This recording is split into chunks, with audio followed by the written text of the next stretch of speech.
It began long ago, when darkness through its deceit captured the hearts of the sons and daughters of light. We looked for light, but we found only darkness. We searched for bright skies, but walked in gloom. We fumbled like the blind along the wall, feeling our way like people without eyes. We were destined to fall, even in the brightest days. We stumbled as if it were dark.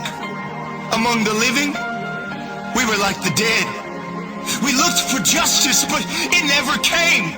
We looked for rescue, but it was far from us.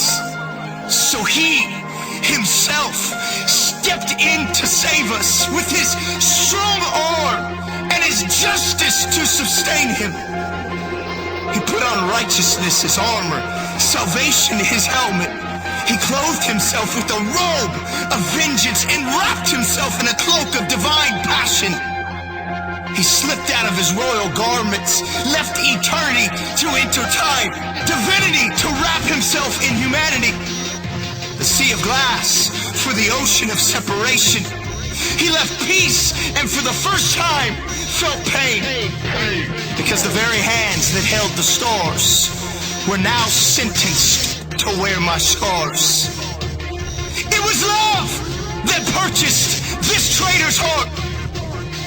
It's what the prophets spoke about when they envisioned light living in men once again.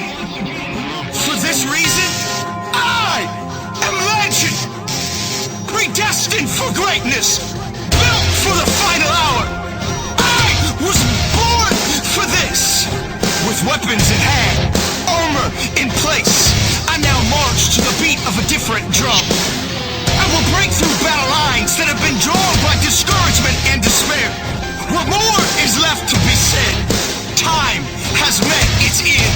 It's now or never. Collision with me, myself, and I. You see, my mission today is clear. To wake the dead. So let freedom's song rage.